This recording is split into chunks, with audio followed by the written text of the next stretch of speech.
a spotlight, of course, the Kaya Countdown.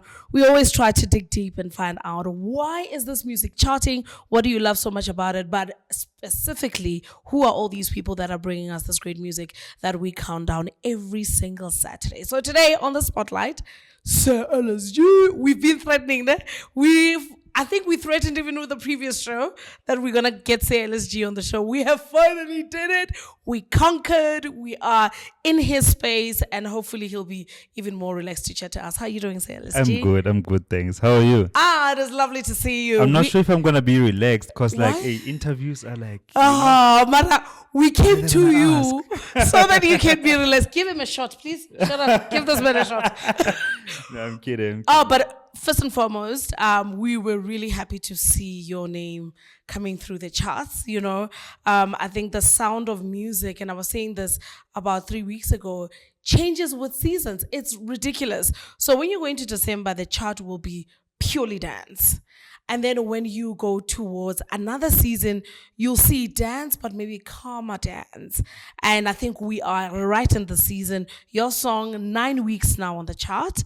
It is climbing nicely. I think it is on position 16 as we are having this interview, and surely we will see it climb even further. So tell us a bit more about For You. I know last week we had a brief discussion about For You. How did it come about? How did you meet up with Sky Wanda to actually put that song together? Sure, that song is such a beautiful collaboration. When you have artists from different spheres, if I may put it like that. So Buddy Nice is this producer. This guy does a lot of electronic music, Afro tech. He's very dope. So we booked Buddy Nice for a show to come and play at Braful Soul, actually. And when he came through with his parents. It was the first time they saw him perform. And I'm like, wow, this guy is so dope. Your mom just saw you perform now, But we started talking about how can we actually move Braful Soul from being just a party, an event, and just to see how can we give more to the artist. Yeah. And we're like, let's do the label. So it was actually coming from us deciding to run Braful Soul Music as a label, and then saying we're going to book artists, we're going to do collaborations with these artists, and then we're going to release the music through the label. Wow. And then we're going to have the artists come and perform, right? So that's how the collab came about with myself, The Bless. The Bless is a guy, I play regularly with him at Braful Soul. Dope on keys. So The Bless, we did something. We're like, let's send it to Buddy Nice so he can work his magic. Yeah. And then we had this nice instrumental. We're like, okay, we need something. We need someone to like just lace it. Warmth. We need warmth. We need somebody with that large voice. And Sky Wanda is another artist that I met through gigs. We started chatting about doing collabs, and we sent this to her. She liked it, and this is how For You came about. It is ridiculous because when you even listen to the song, it feels like this has been, and I think it's happening a lot now, a collaboration that has been happening for a while. It feels like people you've known forever, people you've been in the stew with forever. Because when a song comes together, and it actually resonates with a lot of people, I think a lot of people look for relatability. So outside of the relatability with me and For You, I then just assume that they must also relate very well. Was that something that happened immediately, or that's something that you were like, we are taking chances on this thing? With collaborations, it's always touch and go. You never really know what you're going to get, especially with different artists. Are you going to get a good vibe with a person, So I prefer working with people, nice people, if I may put it like that. I prefer just like having no egos in studio. When we're working, it's like it's really about the music. And it was just that with everyone, like The Bless, I work a lot with him. But Buddy Nice, we were actually never in studio together. Wow. So we're just sending files back and forth, fixing things. Let's change this, until we got a solid playback. And with Sky Wanda, when she came to studio, this happened was kind of like over 2 hours. Shoo. When we did the recording, and probably like the first 45 minutes was just us chatting and just getting to know one another, finding out where we are like in our careers, how we're feeling about the music industry, just talking as artists.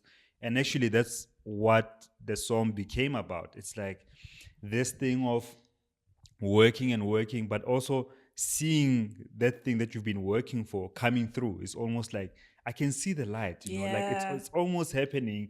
Like I've been waiting for you, you know, and that's what the song is really, really about. So we are chatting to say LSG. He's got a collaboration with For You, Buddy Nice. Who else did you called another The person there? Bless. The Bless. Yeah. On the song For You that is charting very well on the Kaya Countdown. So we decided to invade his space, as we would, and talk a bit about him, his profession. I mean, what was your vision when you got into music? Like, what was that ultimate thing that you wanted to see happen? At the beginning, it was really an escape, to be honest. Really? Yeah, like I got into it by chance. Actually, I came to Johannesburg to study electrical engineering at Wits. I know. I did attempt. You know, I can say yeah, I was sure. there. I was there. So already from first year, the music bug kind of caught me, and we started DJing a lot around campus, you know, and I'm sure like you can't DJ full time and be an electrical student full time Absolutely. and then still pass, right? Something is going to suffer. But then the music actually after that, I got excluded, academic exclusion. Yes. Yeah, so like I did badly on my second year. Yeah. And I was told that okay, you've got a year to go and figure out what you want to do, right? Like then you can come back if you still want to do this. But like for this coming year, I can't go back to VITS. So then I kind of went to my parents like, you know, they told us to do something else, you know, just to see like what we like. So this was meant to be like a year project. It was a year's break. Yeah, it was a year break. And then, so this is like 2008, Yeah. this year break, and never went back. What? Yeah. And how did the rents feel? I mean, when they realized, oh, this child is taking an off ramp and he's here and lying to us, You know but what? this is a detour. No, but I've been really fortunate to Yeah. have supportive parents, That's good. and you know, they, even though at first they never really understood what is this thing. Yeah. I remember a friend of mine, his grandmother was telling her like, "Hey, I wanna go do music." She's like, "You wanna go what jive?" You know, and but my parents were kind of very, actually not kind of, they were very supportive, Yeah. very understanding, and kind of let me do my thing and see like, can this guy do what he says he wants to do, you know? And even to date, like they're still very much supportive. So you take a year's break and you think this is going to just be a year to figure myself out. When you figure yourself out, you figure yourself out into the music.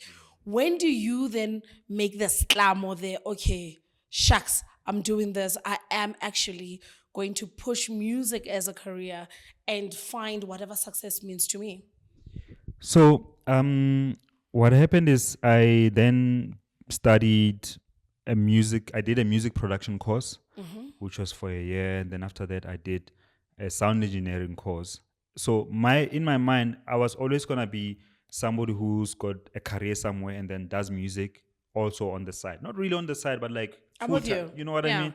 And that actually happened. So once I finished the sound engineering course, I started working for a TV production company. Wow. And we were doing dope shows like V Entertainment, Ah. Turn Up on Channel O. No way. So at some point, I was the technical director for V. How do I not know this? I Okay. mean, like, you behind the scenes, you know, you're like, nobody knows. But Yeah. at the same time, what would happen is every time I come from work, come to studio, you know, like it wasn't like the music is taking like a side, as a side hustle. Always I would go to work, come back, work on my music. And that has been kind of my life up until 2020, where I decided to do music full time. Has the industry been welcoming to you? Because, you know, if there's one thing that the industry really knows how to do, is to make you feel like you are the it or you are nothing. Oh, what's a mañana? You know, how's the industry, you getting into the industry, now doing this thing professionally, now wanting to be respected for your craft, and like you say, you don't want egos in studio and all of that. How is that now changing come 2020?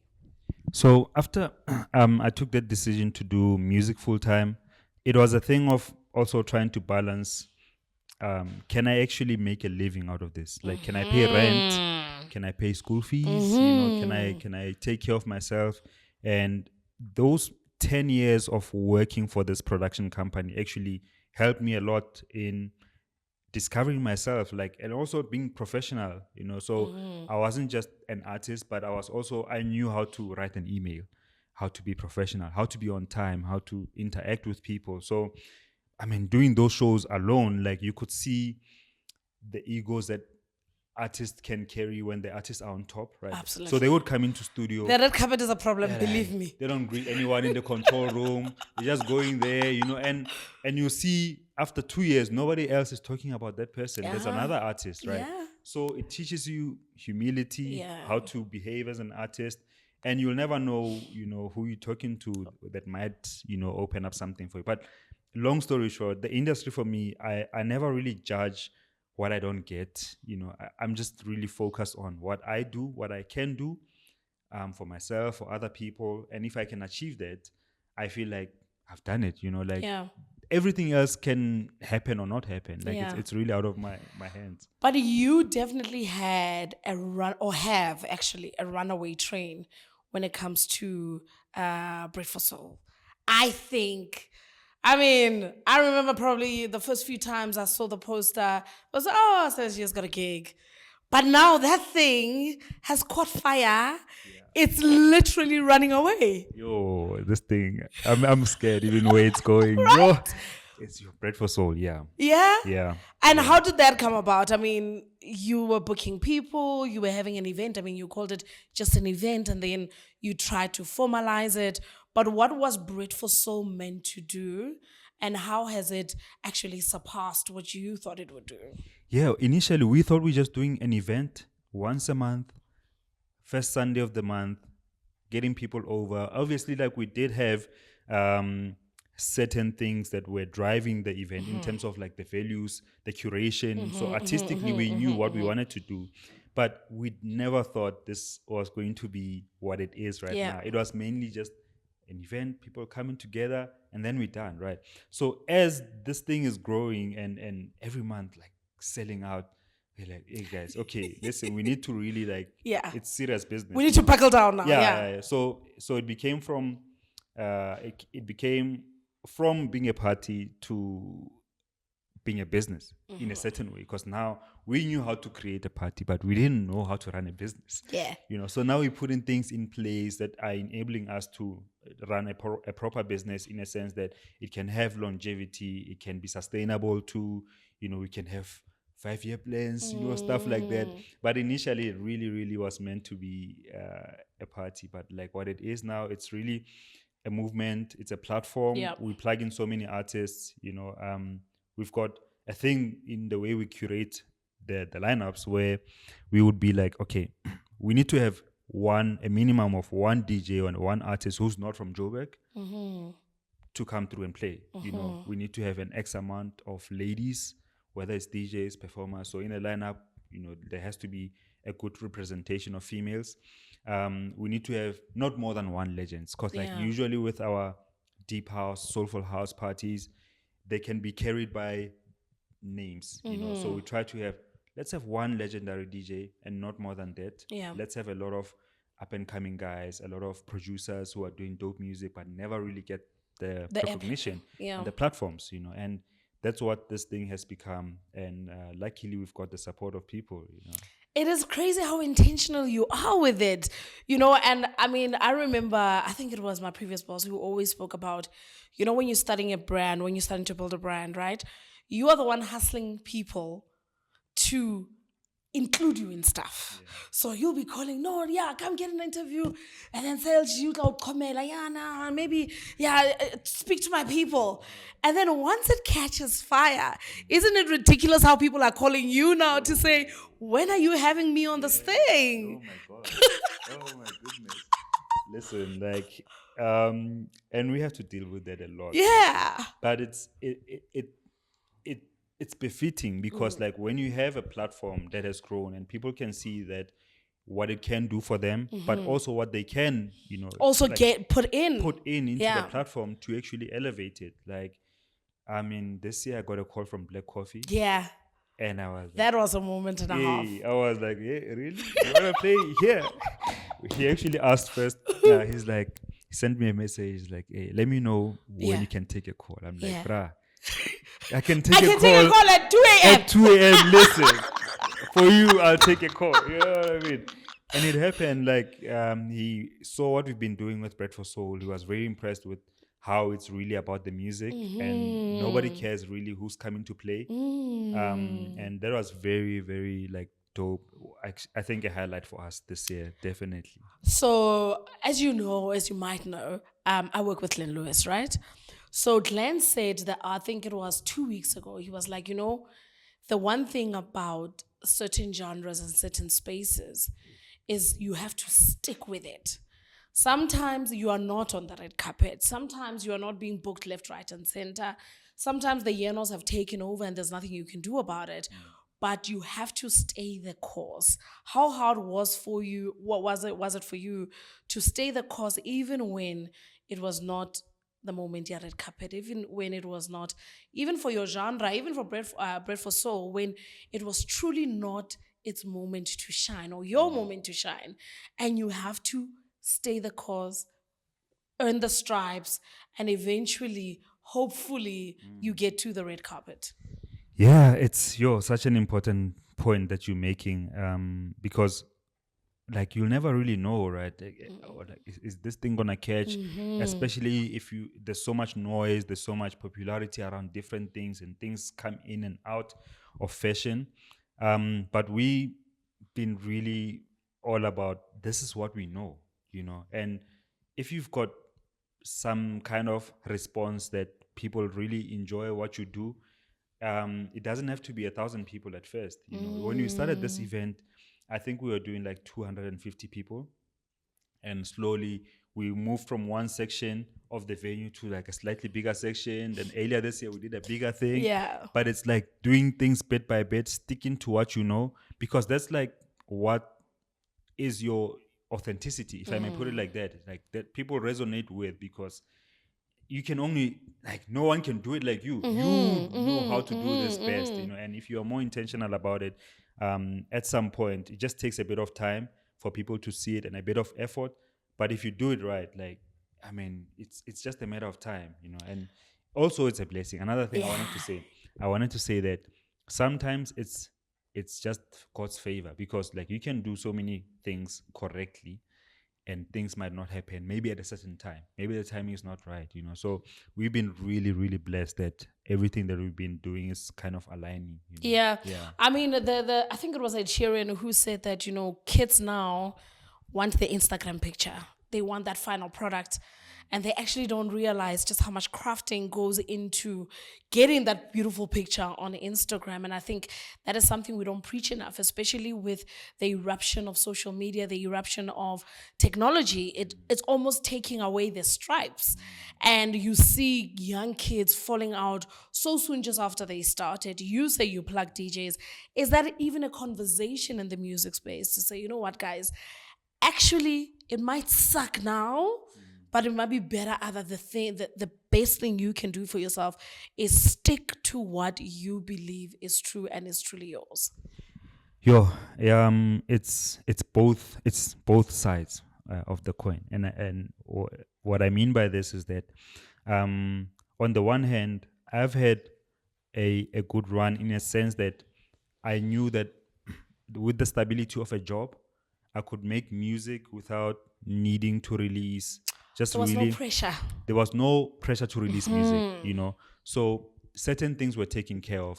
My rent was paid. Like, and then I know, okay, this is for me. Like, and I need to get it right. I don't have to rush. I need to learn. And I was very fortunate to be under the wing of Ralph Gum for a long time, and he was really a mentor, who helped me technically with my music. But there's a lot of there's a lack of patience with a lot of young people who are coming into the industry. But it's befitting. It's like when you see an Instagram picture of somebody doing well, you don't see that Black Coffee was on 1,000 flights, maybe flying Yeah. economy, Yeah. sleeping in certain places, hustling promoters and all of that. But he also did that so that the guys who are coming after don't have to start like that. But still, you still need to pay your dues. You have to. You have to pay your dues. And I think it's when you get to a certain point, it even feels much more worthy because you've worked for this, like It's an achievement. It's an achievement. Yeah, like, yeah. you As a worked pass, for it's this an and achievement. No one can take it away from Yeah, you when yeah. it's like that because you did pay your dues. What is next? I mean, Sandcastle dropped about 2 weeks ago. How's that doing? Oh my gosh, Sandcastle is on fire. I didn't think that this song was gonna catch fire like this, and we're actually not planning to do a remix. Yeah. The way it came about, I'll tell you now. Yeah. When we did Sandcastle, we were doing these workshops around. We did Pretoria, Bloemfontein, and Polokwane. Through the German embassy, they were really sponsoring these music workshops. Yeah. And the session that I was doing with the players was a production session, how to create music or how to create a remix, and we did it on the spot. So we're like, no man, let's take vocals and just show people how to do a remix. Oh wow. And we actually it was a an impromptu thing of we're gonna do this thing and then we're gonna show people this is how a remix is done. And then as we're going, we're like, hey, so I started testing it out, just like to test it out at gigs. People were really feeling it. Yeah. I'm like, we have to release this. No way. We have to, yeah. And it has caught fire. It's running away. It's running away. Yeah. I wonder if it will kick for you out. I wonder. Or will they both Let's wait and see. be on the countdown? But I do think that it's definitely making enough noise for it to be bubbling under quite soon on the Kaya countdown. And very lastly, I know we said 2 minutes, but anyway, we're here now. Very lastly, when is the next Braful Soul, by the way? The next Braful Soul, yeah. Threatener. You need to come. You do need to see it. Yeah. No, believe me. We're having the next one on the 29th of June. Okay. It's in Johannesburg. Tickets are available at Web Tickets. Still available. Yeah. Well, still I don't know by the time we air, but for now they are still available. Yeah. Well, say LSG, thank you so much for bringing us into your space. And thank you very much. We're more than relaxed. Thank you very much. Thank you. More than relaxed. We can't really wait to see what happens next with your music, with Braful Soul. I think awesome things are still going to come down, which are going to leave you completely gobsmacked. Thank you. And I want to say, like, what this show is doing also for the local music scene is so big. It's underrated, and I think it's a platform that's really needed. And the way you deliver it too, you're natural. You work 6 days a week. Hey! Come on. Somebody's got to pay the rent. Thank you so much for your time. Thank you.